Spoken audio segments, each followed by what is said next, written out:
Hello, नमस्ते, नमस्कार। जय हिंद मेरे प्यारे साथियों। मैं भगवान सर स्वागत करता हूं आप सभी को अपने स्क्रीन रिकॉर्डेड क्लास में। तो हिस्ट्री की 12th क्लास की हम लोग टॉपिक पढ़ने जा रहे हैं। ये 12th क्लास की टॉपिक आप यहाँ पर दिख रहे होंगे, स्क्रीन पर आपको दिख रहा होगा। ये जो है मॉडर्न हिस्ट्री। तो आप सभी को बहुत ही बेहतरीन तरीका से आपको हम मॉडर्न हिस्ट्री पढ़ाने वाले हैं। तो जो बच्चे अपने माँ से मोहब्बत करते होंगे इस वीडियो को जरूर देखेंगे। बहुत ही इम्पोर्टेंट ये वीडियो है आपके लिए मॉडर्न हिस्ट्री का, और इसमें हम बुक के माध्यम से आपको पूरे एक एक टॉपिक समझाने वाले हैं। ठीक है, तो जो बच्चे अपने खास व्यक्ति से प्रेम करते होंगे तो लाइक जरूर करेंगे। खास व्यक्ति में माता पिता, बाकी जो भी आपके लाइफ में है, और चैनल को सब्सक्राइब करेंगे। तो आइए शुरुआत करते हैं आज की क्लास इतिहास की। ठीक है, यहाँ पर सभी महत्वपूर्ण हम एक एक टॉपिक को बात करेंगे। यहाँ देखिए पहला जो दिया हुआ है चैप्टर 10वीं चैप्टर उपनिवेशवाद और देहात सरकारी अभिलेख का अध्ययन। ठीक है, तो इस सभी हम चैप्टर पढ़ने वाले हैं। इसमें एक एक चीज आपको हम बताएंगे, एनसीईआरटी का टॉपिक पढ़ाएंगे। इसके बाद हम परिचय वगैरह बताते हैं। देखिए ये शुरुआत होती है चैप्टर की यहाँ से कि हमारी भारतीय जो समाज है वो कृषि पर आधारित है, ग्राम प्रधान है। ठीक है, और इसके बावजूद भी हम लोग ग्रामीण समाज एक उन्नत संस्कृति को प्रतिबिंबित करते हैं। यानी हमारे भारत में हमारी जो कल्चर है बहुत ज़बरदस्त तरीका के है। ठीक है, तो इसी में सबसे पहले यहाँ से आपको जो हमने टॉपिक बोला था कि लिखना है, तो आप यहाँ से समझिएगा ये क्या है और समझिएगा। ग्रामीण समाज में जो ग्रामीण समाज है, ग्रामीण समाज ने भारत को एक बहुत प्रमुख निर्यातक देश बनाने में महत्वपूर्ण भूमिका निभाई। अब बात यहाँ पर आई निर्यातक का। ये जो शब्द यहाँ निर्यातक है इसका मतलब होता है एक्सपोर्टर। यानी जब कोई भी देश अपने देश से विदेश में सामान को भेजता है तो उसको निर्यात कहते हैं। ठीक है, तो यानी हमारा भारत जो है वो ग्रामीण तो समाज था ही, गांव में लोग रहने वाले थे, लेकिन प्रमुख रूप से निर्यातक देश बना हमारा भारत। यानी हमारे ग्रामीण लोगों ने वस्तुएं बनाई और वस्तुएं बना करके इस तरीका का उन्होंने वस्तु को डेवलपमेंट किया कि वो विदेश तक हमारे यहाँ के वस्तु जाया करते थे। ठीक है, जैसे देखिएगा आज हमारे गांव में जो लकड़ी का यानी बांस का बना हुआ सुपली होता है, जिसको आप टोकरी वगैरह बोलते हैं, बास्केट वगैरह, बेरुआ का बना हुआ जो मुझ का रस्सी का बना होता है, वो दौरी होता है जो कि बहुत ही खूबसूरत होता है। इस सब के बारे में आप अपने माँ पिताजी से पूछेंगे और जो गांव के बच्चे होंगे वो जानते होंगे। तो कितना जबरदस्त लगता है। अगर विदेश वाले आएंगे तो इसे देख करके मोहित होंगे ना। तो वही हुआ, हमारा देश भारत ग्रामीण था लेकिन बहुत सारे प्रोडक्ट को विदेश में सप्लाई किया, समझ गए, जिसमें विदेशी यात्री पिलनी, इबन बतूता, ये सब नाम है my dear. Pliny, Ibn Battuta, Abdul Razzaq, Bernier, ये सभी अधिकांश विदेशी यात्री यात्रा के विवरण, ये सभी जो हमारे भारत में आए तो उन्होंने अपनी किताब लिखा जिसको यात्रा वृत्तांत कहते हैं। इस तथ्य को प्रमाणित करता है कि भारत से निर्यात की जाने वाली वस्तु के कारण, जो भारत से वस्तु मतलब वो लोग ले जाते थे, इसके कारण समस्त विश्व का सोना चांदी भारत में एकत्रित हो रहा था। बात यहाँ पर बहुत ही इम्पोर्टेंट है, आप समझिएगा। भारत को सोने का चिड़िया कहा जाता है। भारत को क्या कहा जाता है? सोने का चिड़िया। लेकिन आप सोच सकते हैं कि भारत में तो सोना था नहीं, सोना नहीं था, तो फिर जो है भारत को सोने का चिड़िया क्यों कहा जाएगा? यानी जब भारत जो है अपने यहाँ की बनी हुई वस्तु को बेचता था जब विदेशी मार्केट में, तो उसके बदले में भारत क्या लेता था? सोना लेता था। कहता था क्या लेना है भाई? ए टोकरी। अंग्रेज पूछता था, ओ हाउ मच कॉस्ट है, हाउ मच कॉस्ट दिस? तो इसके बाद हमारे जो भारतीय थे उसका कॉस्ट के बदले में कहते थे I want to gold gold mister J सोना सोना। तो विदेशी ला करके हमें सोना दिए, जिसकी वजह से हमारा भारत जो है उसके पास सोने का पर्याप्त भंडार हो गया, इसलिए भारत को सोने का चिड़िया कहा जाता है। लेकिन बाद में जो शासक आए, है ना, कुछ मुगलों ने लूटा तो कुछ अंग्रेजों ने लूटा, सब लूट के लेके चले गए, सोने के चिड़िया को कोयले की चिड़िया बना कर रख दिया। समझ गए यहाँ तक? आगे बढ़ते हैं और आगे नेक्स्ट देखिएगा। पैराग्राफ आपका नीचे जो आप नोट्स लिए होंगे तो जो जो टॉपिक हम बोलेंगे हाईलाइट कर लेंगे आप, सॉरी जो नोट्स बनाए होंगे वो बच्चे। अंग्रेजों ने पूर्व जितने भी विदेशी आक्रांत भारत आए, आक्रांत का मतलब आक्रमणकारी, ठीक है, वे भारत में ही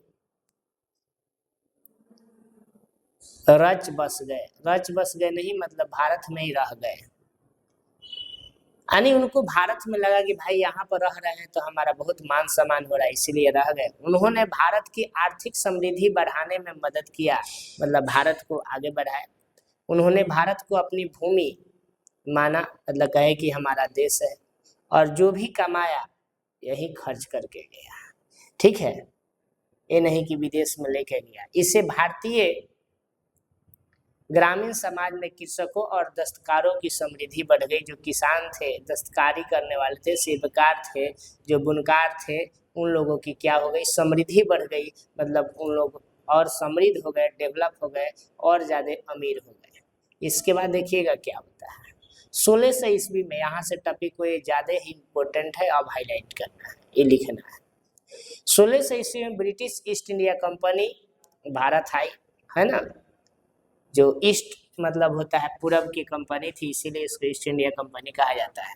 पहले इसका उद्देश्य सिर्फ व्यापार करना था, है ना, इससे भारतीय माल का आयात किया, मतलब भारतीय माल को अपने यहाँ ले गए, ठीक है।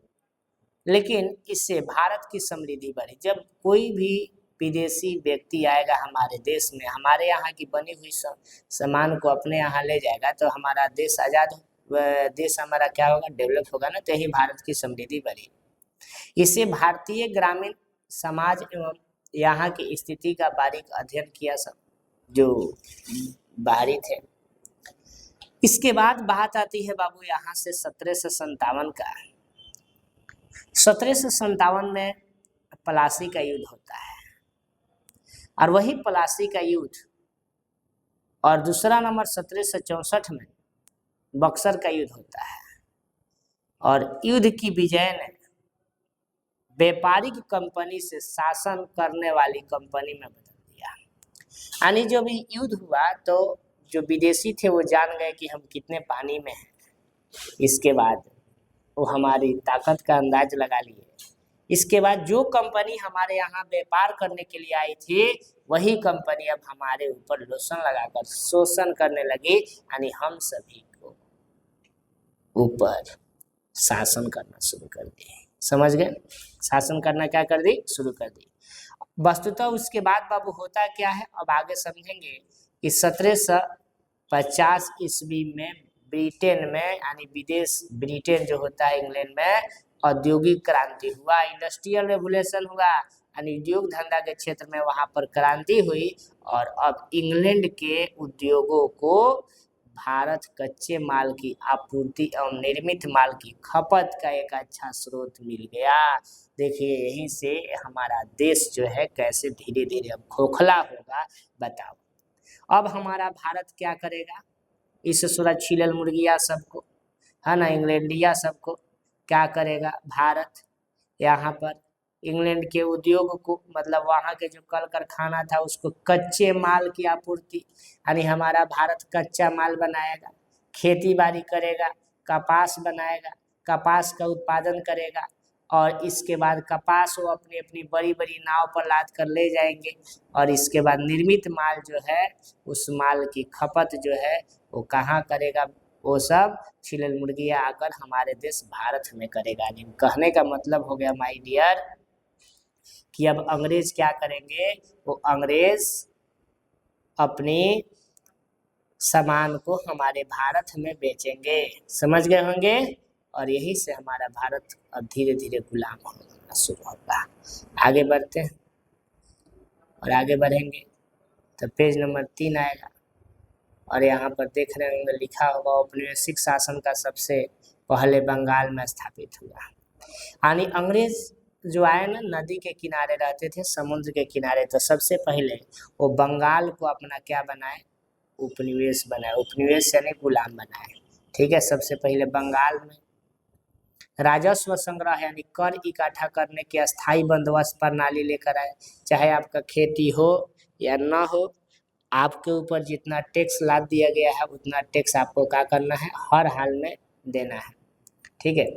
1793 ईस्वी में चार्ल्स कॉर्नवालिस द्वारा शुरू की गई। 1793 ईस्वी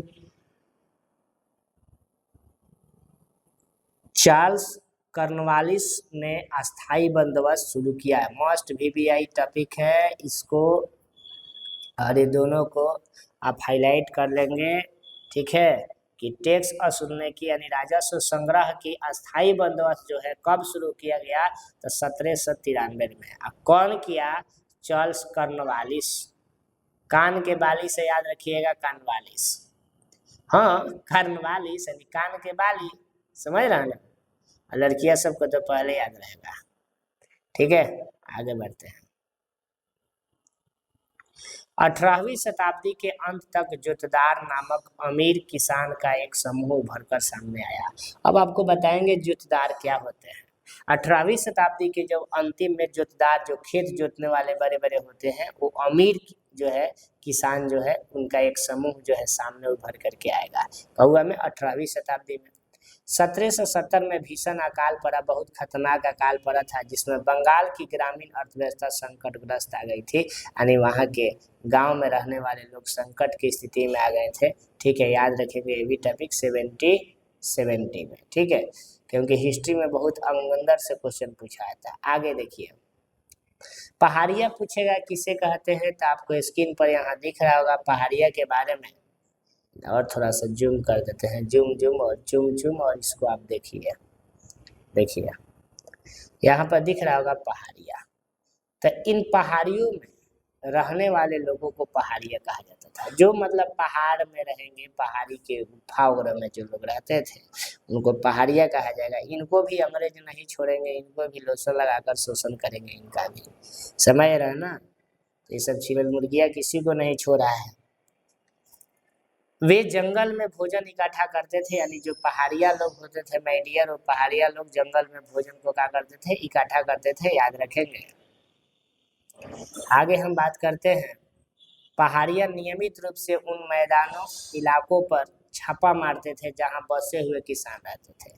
पहाड़िया नियमित रूप से उन मैदान में जाते थे, है ना, उन मैदानी इलाकों पर छापा मारते थे, क्योंकि वो ज्यादातर खेती वगैरह करना नहीं जानते थे, बस लूटपाट करना जानते थे, और इसका लूटपाट कर मारपीट करके खाना जानते थे, बस पहाड़ियों का यही काम था, ठीक है। तो इतना समझ में आ गया होगा आप लोग को। आगे बढ़ते हैं और आगे बढ़ेंगे तो राजमहल की पहाड़िया की बात करेंगे, कि वही राजमहल की पहाड़िया से सभी जो पहाड़िया थे वे गए थे, ठीक है। राजमहल अब जगह है, ठीक है। आगे बात करें, कुदाल और हल जो है इनका जो है वो क्या था, प्रमुख हथियार था। कुदाल समझते हो, जो कुदाल हो गया खेत कोड़ने के लिए काम आता है। लड़कियां सब पहले ही समझ गई होगी, सब जो मटकुरई में जो जाता है जी, है ना, जब लड़कियां सब नहीं आती है वो चाना बिनने के लिए, नहीं चाना बिनने नहीं, वो मिलता है ना तो वही कुदाल है। हल जो है समझिए करते हैं। इसी में आएगा आपको संथाल, ठीक है। ये कुदाल और हल का प्रयोग करेंगे, संथाली लोग करेंगे, ठीक है। अग्रणी निवासी थे, अग्रणी मतलब आगे के रहने वाले, ठीक है। आगे बढ़ते हैं।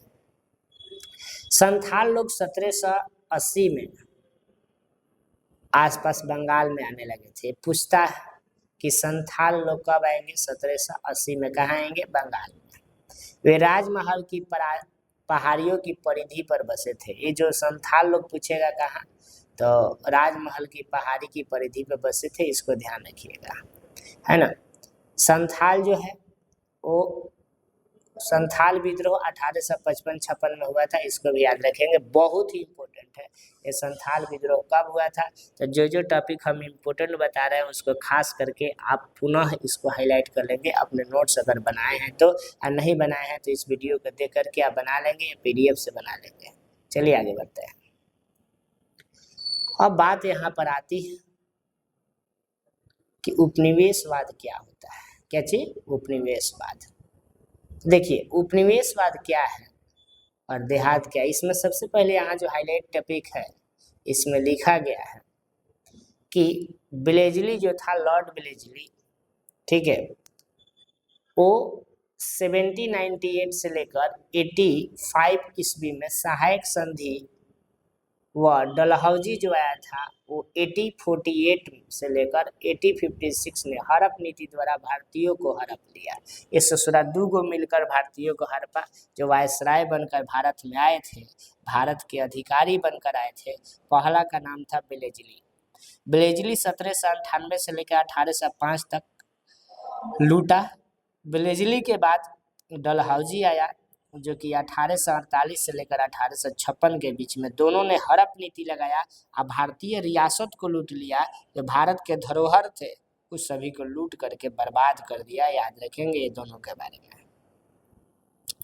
आगे बात करते हैं अमेरिका में बाबू गृह युद्ध। नेक्स्ट टॉपिक आप लिखे होंगे, अमेरिका का गृह युद्ध जो हुआ था 1864 से 1865 में हुआ था, है ना। इसको समाप्त होने के बाद जो अमेरिका का जो गृह युद्ध हुआ वो समाप्त हुआ। इसके बाद भारत के साथ अमेरिका से भी ब्रिटेन का कपास आयात किया। तो इसके बाद जो है भारत के साथ ही नहीं बल्कि अमेरिका से भी ब्रिटेन ने कपास को आयात किया, यानी मंगाया।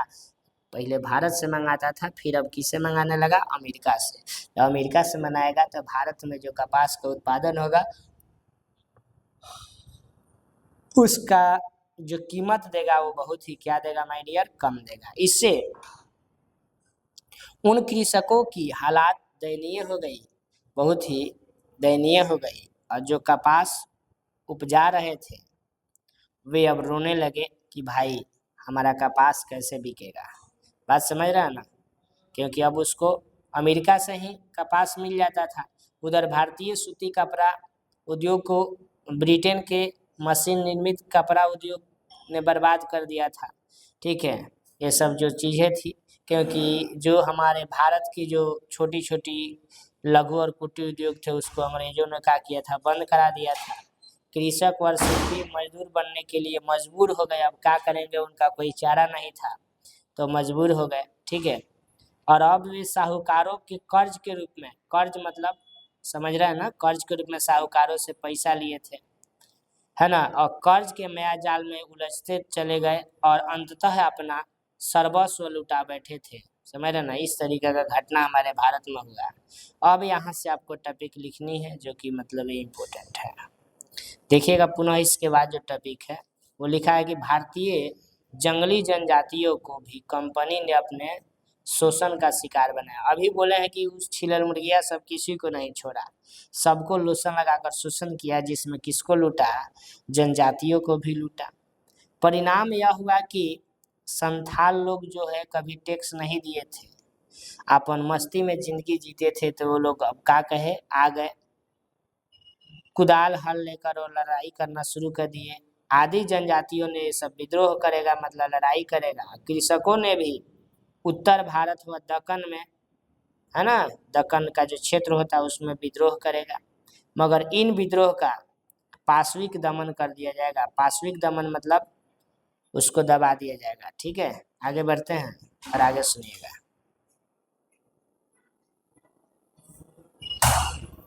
एक शल्य चिकित्सक फ्रांसीसी बुकानन, नाम याद रखिएगा, इसको हम फनी अंदाज में बोकानंद कहते हैं, ठीक है। तो फ्रांस का रहने वाला था, वो ऑपरेशन करता था। शल्य चिकित्सक का मतलब होता है ऑपरेशन करने वाला, ठीक है। एक चिकित्सक था। पूछेगा कि बुकानन कौन था पेशे से, तो आप चिकित्सक कहिएगा। डॉक्टर था। कहाँ का रहने वाला था? फ्रांस का रहने वाला था। तो फ्रांसीसी बुकानन की डायरी से हमें राजमहल की पहाड़ियों का, जनजाति और संथालों की जानकारी मिलता है। अपने डायरी में वो राजमहल की पहाड़िया के बारे में लिखा है, जनजाति के बारे में लिखा है, संथालों के बारे में लिखा है। उसकी 5वीं रिपोर्ट से हमें कंपनी की नीति की जानकारी मिलती है कि कंपनी कैसे अपना नीति लगाई थी हम सही भारतीय के ऊपर, ये सब जानकारी हमें मिलती है। तो याद रखिएगा, फ्रांसीसी बुकानन इम्पोर्टेंट है, जो फ्रांस का रहने वाला था, वो शल्य चिकित्सक था। ठीक है, आगे बढ़ेंगे। आगे आपको हमने उपनिवेशवाद का अर्थ बता दिया है पहले से, तो उपनिवेशवाद हम नहीं बताएंगे, क्योंकि उपनिवेशवाद का मतलब यहाँ पर लिखा हुआ है, आप एक बार देख लेंगे अगर इच्छा करेगा तो, और ऐसे बता भी देते हैं। देखो, उपनिवेशवाद का बाबू अर्थ यही होता है कि कोई भी मतलब समृद्धशाली देश यानी शक्तिशाली पावरफुल राष्ट्र द्वारा अपने विभिन्न हितों को, मतलब अपने हित को, अपने भलाई को साधने के लिए किसी निर्बल यानी अपने से कमजोर किंतु प्राकृतिक रूप से प्राकृतिक संसाधनों से परिपूर्ण, है ना, राष्ट्रों के विभिन्न संसाधनों का शक्ति के बल पर उपभोग करना, यानी अपन पावर दिखा करके अपने से कमजोर के ऊपर शासन करना। ठीक है, और उपनिवेश में उपनिवेश की जनता शक्तिशाली विदेशी राष्ट्र द्वारा शासित होती है। जब उपनिवेश होता है ना, तो जो देश पावरफुल होता है वो अपने से गरीब देश को, उसकी जनता को अपनी शक्ति द्वारा क्या करेगी, उसको शासित करेगी। यानी विदेशी राष्ट्र द्वारा शासित हुआ, जैसे अपन भारत 15 अगस्त 1947 को आज़ाद होने के पहले से 200 वर्ष पहले तक गुलाम था, यानी ब्रिटिश के अधीन था। ठीक है, तो अपन मान लगा सकते हैं कि वहाँ तक हमारे ऊपर शासन होते रहा। वस्तुतः किसी शक्तिशाली राष्ट्र द्वारा निहित स्वार्थवश किसी निर्बल राष्ट्र के शोषण को हम उपनिवेशवाद कहते हैं। यहाँ से यहाँ भी आप लिख सकते हैं छोटा सा। ठीक है, आगे बढ़ते हैं।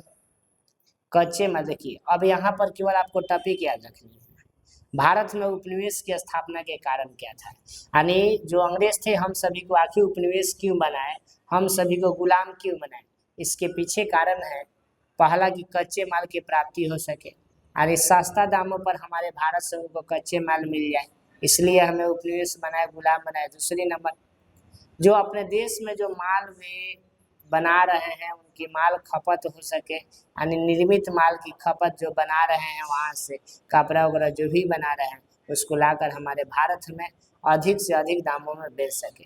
तीसरा नंबर, आपको पता होगा कि जो छिलल मुर्गिया होता है, सब अंग्रेजवा सब होता है, ईसाई धर्म का होता है, तो वो क्रिश्चियन यानी ईसाई धर्म का वो क्या किए, प्रचार किए, प्रचार प्रसार किए, यानी हम सभी भारतीयों में हिंदू और मुसलमान दोनों का धर्म भ्रष्ट किए और अपने ईसाई धर्म का क्या किए, प्रसार करेंगे, जो कि यहाँ लिखा होगा, आप देख सकते हैं। ठीक है, आगे बढ़ेंगे। और चौथा नंबर टॉपिक है आपको प्रतिकूल जलवायु था, यानी वहाँ की जलवायु अलग और हमारे भारत की जलवायु क्या थी, अलग थी, है ना, जिसके कारण से वे, है ना, जलवायु भिन्नता के कारण, मतलब जलवायु अलग होने के कारण यूरोपवासी नवीन मतलब नया नया वस्तुओं से अनभिज्ञ थे। अनभिज्ञ का मतलब होता है जानकार नहीं थे। ठीक है, अतः पूर्वी देशों के संपर्क में उन्हें आलू, पहले उनको आलू का ज्ञान नहीं था, तंबाकू का ज्ञान नहीं था, भुट्टा मतलब मकई का, गरम मसाला, चीनी, कॉफी, चावल इत्यादि की जानकारी उन्हें मिली है। समझ रहा ना, इसको ध्यान रखिएगा। इसके बाद जो 5वां नंबर टॉपिक है समृद्धि की लालसा। समृद्धि की लालसा का मतलब होता है माय डियर कि वे अपने देश में बोका थे, चौपट थे, नालायक थे, लेकिन हमारे भारत में आए तो लॉर्ड फलनवा, लॉर्ड ढिमकानवा, लॉर्ड चिमकानवा कहलाने लगे। लॉर्ड का मतलब मालिक होता है, बताइए। इनको अंदर समृद्धि की लालसा थी कि हम जो है यहाँ से अपनी नाम कमा सकते हैं, जिसके वजह से हमारे देश को एका किए, गुलाम किए। आगे बढ़ेंगे। भारतीय ग्रामीण समाज पर उपनिवेशवाद का प्रभाव पड़ेगा, बहुत ज़्यादा प्रभाव पड़ेगा। भारतीय ग्रामीण समाज पर उपनिवेशवाद का प्रभाव बहुत पड़ेगा। तो पहला नंबर बात क्या होगा, औद्योगिक मजदूरों और कारीगरों की दशा खराब हो जाएगी। बताओ, जो हमारे देश के रहने वाले औद्योगिक मजदूर रहेंगे, कारीगर रहेंगे, उनकी दशा क्या हो जाएगी, उनकी दशा बिल्कुल खराब हो जाएगी। उपनिवेशवाद का सबसे बुरा प्रभाव हस्तकला कारीगरों और कपड़ा उद्योग पर पड़ा है। जो हस्तकला कारीगर थे, जो हस्तकला का मतलब होता है जो अपने हाथ से सामान को बनाते हैं, है ना, उन पर ये प्रभाव पड़ा। औद्योगिक क्रांति के आने से अंग्रेजी सरकार ने भारत से कपड़ा उद्योग को नष्ट करने हेतु इस निर्मित माल की खपत और कच्चे माल की मंडी में बदल दिया। यानी जब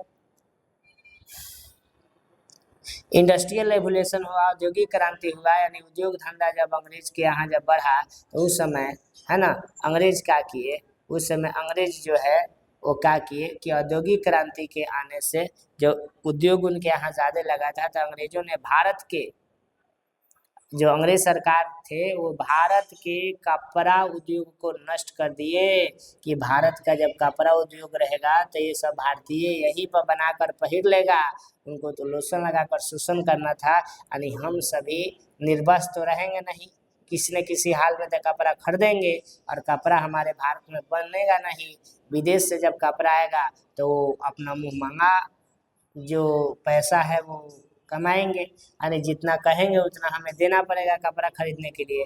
ये सब दिमाग लगाए और इसके बाद हम सभी को धीरे धीरे शोषण करने लगे। ठीक है, नेक्स्ट इसके बाद इसका दूसरा नंबर टॉपिक होगा कृषि की हानि और किसानों की निर्धनता।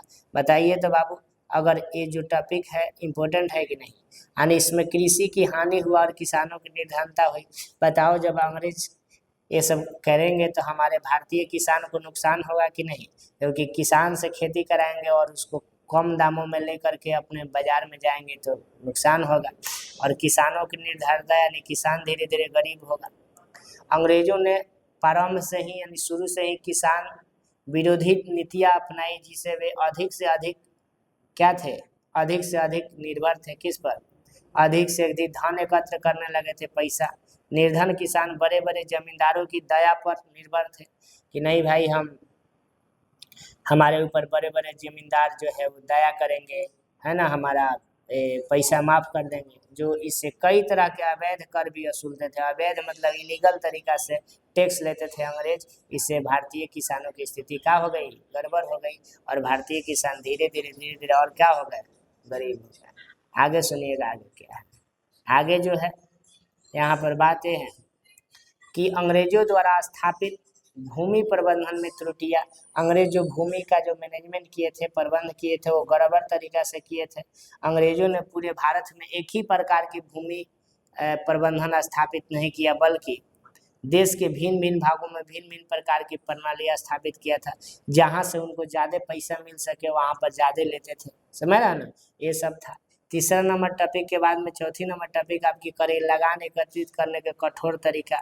जो अंग्रेज थे ना वे जबरदस्ती लगाना सुनते थे, टैक्स जो है हमसे भारतीय से जबरदस्ती वसूलते थे, है ना। उनका तरीका जो था बहुत ही कठोर था। कृषि की उपज व अकाल पड़ने से किसान को भूमि का कर देना मुश्किल होता था। बताइए जब किसान का फसल होगा तब न देगा जी टैक्स, लेकिन आपका फसल हो नहीं हो, फसल दह जाए सूख जाए, उससे अंग्रेजों को बाबू कोई मतलब नहीं होता था।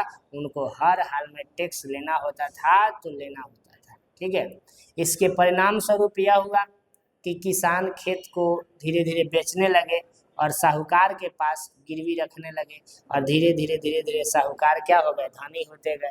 समझ रहा ना, किसान जो अपना खेत को गिरवी रखता था, इसके बाद किसान के पास जब पैसा नहीं होता था तो साहूकार का वो खेत हो जाता था।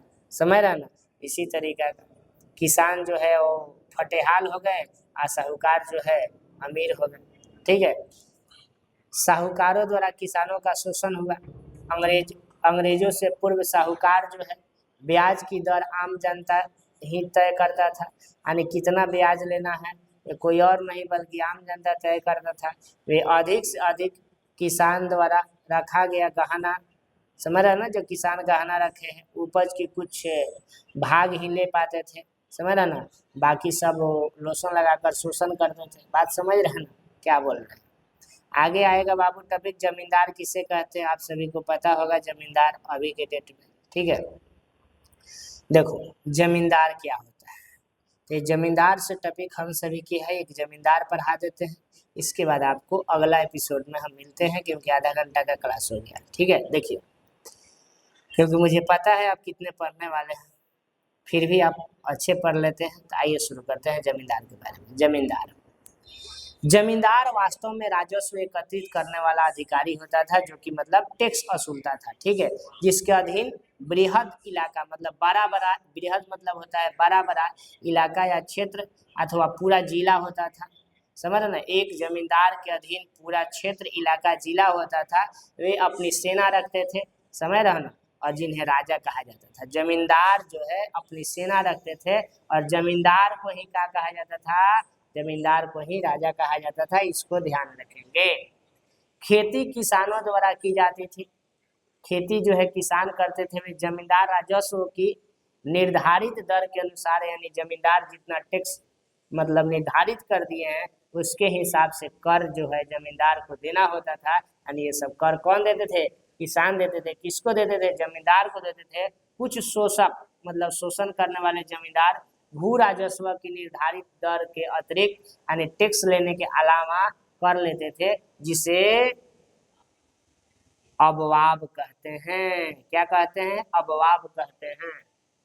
अबवाब का मतलब समझ गए, यानी अबवाब का मतलब है ऊपर से लेना, ऊपर से, समझ रहे ना। जैसे ऊपर से लेना मतलब समझ गए, क्योंकि ऊपर से टैक्स लेना, ऊपर से पैसा लेना। कुछ शोषक, देखो शोषक यानी शोषण करने वाला, देखेंगे स्क्रीन पर, जो भू राजस्व की निर्धारित दर के अतिरिक्त मतलब जितना टैक्स निर्धारित किया गया है उसके अलावा भी टैक्स लेते थे, और इसी टैक्सवा को अबवाब कहा जाता था। इसको याद रखेंगे, ऑब्जेक्टिव में आता है, ठीक है। शक्तिशाली जमींदारों के लिए राजा शब्द का प्रयोग किया जाता था। आपको बताए हैं जो शक्तिशाली जो पावरफुल जमींदार है उनको राजा शब्द का प्रयोग किया जाता था, है ना। मिलते हैं अगले क्लास में, तब तक के लिए प्यार मोहब्बत बनाए रखिएगा। अगर थोड़ा सा भी आपको अपनी माँ से प्यार है ना, तो इस चैनल को शेयर कीजिएगा, सब्सक्राइब कीजिएगा, लाइक कीजिएगा। जय हिंद, जय भारत, धन्यवाद। जय हिंद, जय भारत।